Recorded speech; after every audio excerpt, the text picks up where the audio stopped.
Olá pessoal, tudo bem com vocês? Sejam muito bem-vindos ao Marcia End e eu sou a Endo, certo? Tudo bem?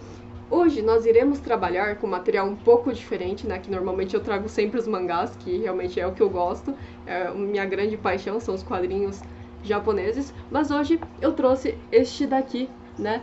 Que é justamente quadrinhos com estilos mais norte-americanos, um estilo bem mais realista dos desenhos. Então aqui, por exemplo, podemos ver Charles Darwin, tem um Gregor Mendel, então vai falar aí sobre a parte da genética. Eu confesso que eu não esgotei todo esse material, não tive tempo de ler todo o conteúdo, porém é um conteúdo denso. Quem for adquirir eventualmente esse livro aqui em quadrinhos, que fala sobre genética, vai perceber que não é tão fácil assim de ser compreendido, justamente porque quando a gente vai falar sobre esse Mendel, a primeira lei de Mendel, que é aquela história das ervilhas, né?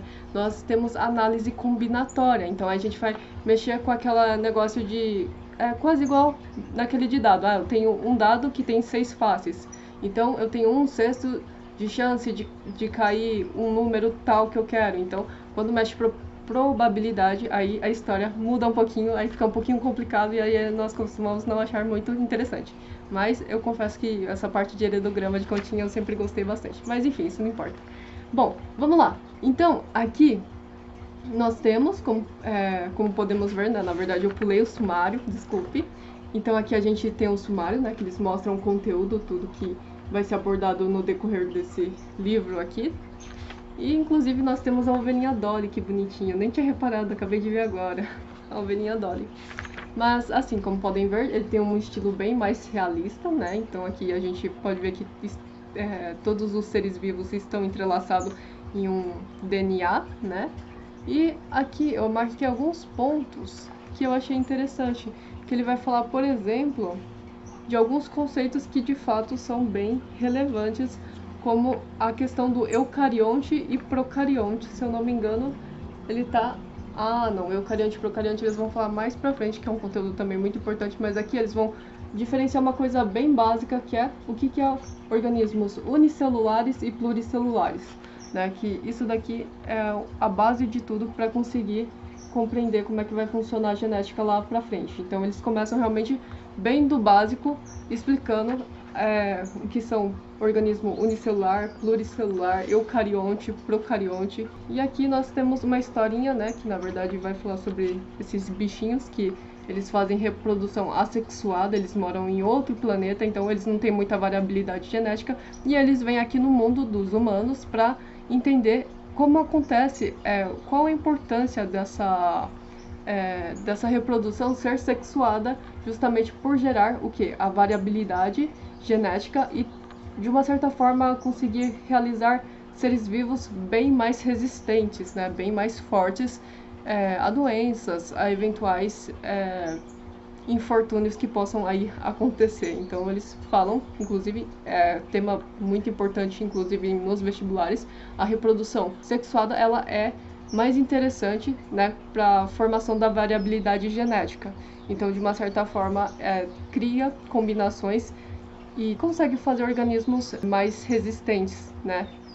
Por isso que, inclusive, não sei se eles vão falar da seleção natural, né, em que os organismos mais fortes acabam sobrevivendo, mas enfim. Eles também focam bastante na parte das estruturas químicas. Aqui eles falam, por exemplo, sobre os cariótipos. Essa parte também era muito legal, porque é através desses cariótipos, dessa análise, que a gente consegue saber se uma pessoa tem algum tipo de doença. Então vai ter uma certa anomalia nos cromossomos, e eles explicam isso porque esses cromossomos aqui, ele nada mais é do que o DNA enrolado em histonas, né? Como se fosse uma bolinha, ele enrola várias vezes até que a gente chama de condensação, para formar essas estruturas que conseguimos ver um pouco melhor, né? Porque a fita de DNA ela é muito fina, e se for puxar ela para ser formada como um DNA mesmo, ela consegue dar voltas e voltas no planeta Terra. Pelo menos, se eu não me engano, foi isso que eu andei estudando aí uns anos anteriores, tudo bem? Mas aí ele vai falar sobre os extraterrestres, não, sei lá, seres vivos que vivem em outro planeta, que vêm aqui na Terra para estudar o nosso tipo de reprodução, que é a sexuada, certo? E qual é a vantagem dela existir. E aqui eles explicam sobre justamente a parte da síntese da proteína, né, que é muito importante.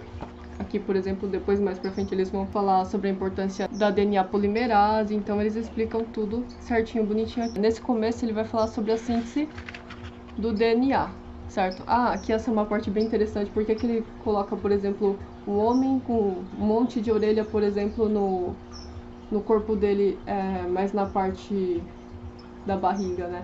É porque aqui ele está explicando justamente de que todas as nossas células, eles têm todas as informações para fazer orelha, para fazer dedo, para fazer unha, só que ele só não forma isso daqui justamente porque ele está desativado. A informação para formar orelha, ela está desativada.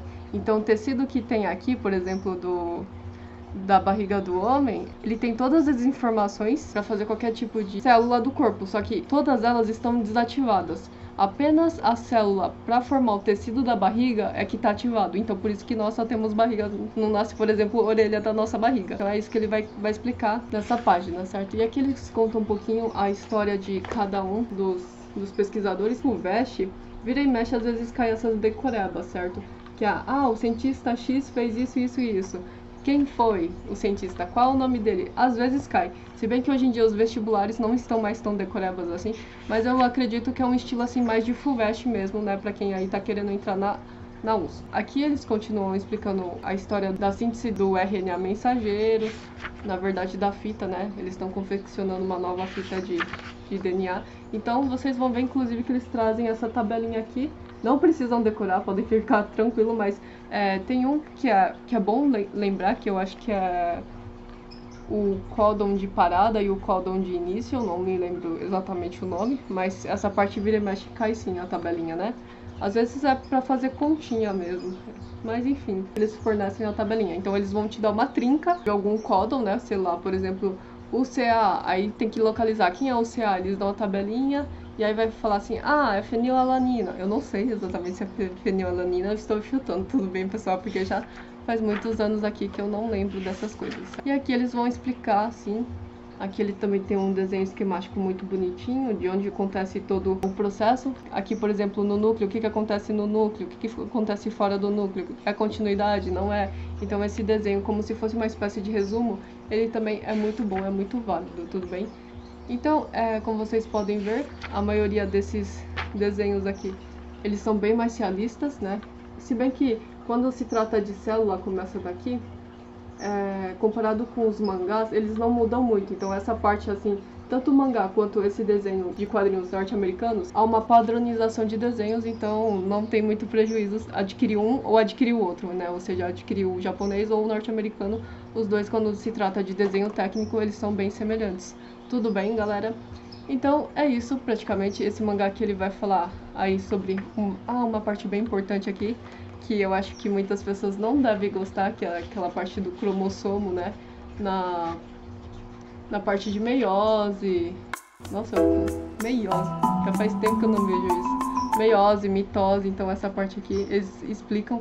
Tá com um desenho bem bonitinho. Eles explicam assim, essa parte aqui, por exemplo, que eu já cheguei, eu achei bem bonitinho. Inclusive, eles explicam a anáfase, inclusive a forma de divisão da célula, né? Quando tá na telófase, quando é centrípeto, não sei se é animal ou vegetal, mas a divisão é centrípeta e outra é centrífuga, certo? Então tem essa diferença de quando faz essa divisão aqui também de animais para, se não me engano, é para plantas, certo? Então, eles explicam bem essa partezinha daqui. Tem a parte do locus. Eu não vou conseguir detalhar porque já faz um bom tempo que eu já li esse livro de quadrinhos. Então, tô passando bem por cima mesmo. Então, essa parte aqui, ele fala sobre o locus, né? Quando ele troca as informações de um cromossomo, a perninha de um cromossomo com o outro. Essa parte também é bem importante. Aqui tem as histórias assim, de quem criou. Não é tão importante estudar a fundo, mas ter um conhecimento genérico é interessante, porque nunca sabemos, né? Aqui eles vão explicar as ervilhas de Mendel. Essa parte eu gostava bastante, porque envolve análise combinatória. Eu sempre achei bem... É complicado, mas é interessante, certo? Aí eles vão explicar essas partezinhas aqui, certo? E aí, Mais pra frente eles vão, acho que vai falar tanto da primeira quanto da segunda lei de Mendel, essa parte que é o que eu gosto bastante quando a gente começa a envolver.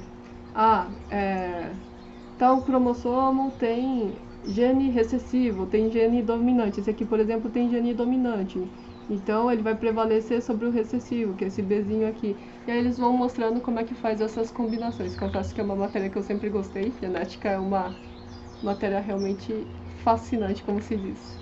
Tudo bem, galera? Aqui tem a Drosophila melanogaster, que realmente é aqueles mosquitinhos azedos, se eu não me engano, que fica em coisas azedadas, ou em pingas, enfim. Esses mosquitos, não sei por que exatamente sempre caia muito no vestibular. Ou se era porque era muito utilizado na época pelo fato de existirem muitas moscas dessas, algumas de olhos pretos, outras de olhos vermelhos. Eu não sei, não lembro, mas caía bastante em vestibulares, né? Essa Drosophila melanogaster, quando a gente precisava fazer aí a questão do heredograma, né? Para fazer ia fazer análise combinatória, coisa de matemática, mas fazer análise de probabilidade estatística, né? Então aqui eles vão continuar falando sobre o cariótipo. E como vocês podem ver, a matéria em si ela é complicada, mas a forma desse material didático passar, até que ele é legalzinho, porque eles fazem muito esquema de resumo, certo, galera? Então fica um pouquinho mais fácil de uma certa forma de assimilar o conteúdo, mas o conteúdo em si podem ficar tranquilos, não é o problema desse livro em quadrinhos, mas é porque o conteúdo em si ele é difícil. E aqui, por exemplo, eles vão falar sobre clones, inclusive da ovelhinha Dolly, o que aconteceu com ela. Eu não cheguei nessa parte, quem sabe no futuro eu chegue aqui e depois retorne para contar para vocês, não sei se eu terei tempo, mas eles falam mais aí sobre genética, né, e sobre genética, heredograma, cromossomos. Ele não fica apenas no citoplasma como foi a maioria dos materiais que eu trouxe quando tratavam-se aí de biologia, certo? E aqui o que eu gostei bem mais é esse glossário aqui, que tem um monte de nome, por exemplo, aqui eles explicam o que é o citoplasma, eles explicam o que é a aneuploidia. Essa parte do sumário é como se fosse uma espécie de explicação, igual um dicionário. Eu quero saber o que é o mal de Parkinson. É uma coisa assim bem atual, mas eles explicam aqui. O que é a doença da dominância incompleta, que aí está relacionada com aquele cromossomo autossômico ou recessivo, né? Então vai cair exatamente, vai explicar praticamente todos os termos técnicos, a mitose, a mutação. E eu achei bem interessante, eu gosto dessas coisas quando tem praticamente um mini dicionário, porque quando eu tô um pouco confusa, eu falo, mas o que significava esse termo mesmo? Vai lá no finalzinho que eles te explicam, tudo bem? Inclusive, achei bonitinho esse daqui, essa estrutura, eu não tinha reparado, mas esse C6H12O6 é a formulinha da glicose, ele cai bastante, inclusive também no vestibular. Tudo bem, galera? Então, hoje só foi uma breve síntese, mas deu 16 minutos, caramba, eu não esperava por tudo isso. Este material didático aqui, né, norte-americano, eu gostei dele, porém é uma matéria assim que, pelo fato de ser complicada, não tem como ficar lendo de forma corrida, como foi o meu caso que eu fiz. Eu pensei que seria um conteúdo mais leve, não dá pra fazer isso, tem que sentar bonitinho, como se fosse um livro comum, como qualquer outro, porque esse daqui realmente ele é um pouco denso, né? A matéria em si ela é densa, eu não pensei que eles iam especificar e aprofundar tanto assim na parte da genética, mas eu gostei bastante dele. Eu preciso tentar retornar ou começar a ver do começo, né?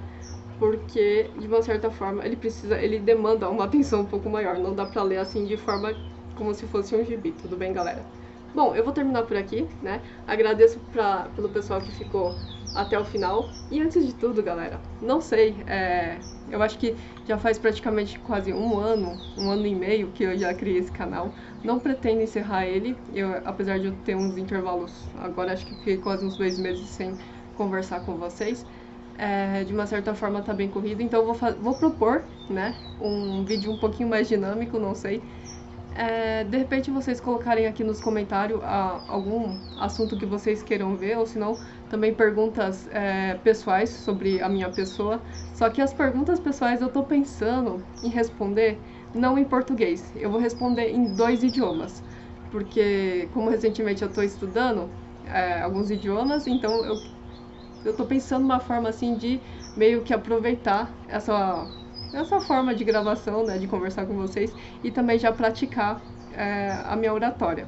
Então, deixem aqui nos comentários, né, algumas perguntas que vocês querem que eu responda, pode ser sobre a minha pessoa mesmo, e eu vou responder no primeiro idioma, que vai ser o inglês, sim, é um idioma que eu relativamente nunca gostei muito, e o outro idioma que eu tenho uma grande paixão, que é o japonês. Tudo bem, galera? Então, deixa aqui nos comentários alguma pergunta que vocês tenham, ou até mesmo alguma sugestão de algum vídeo que vocês queiram ver, de um conteúdo diferente, mais dinâmico.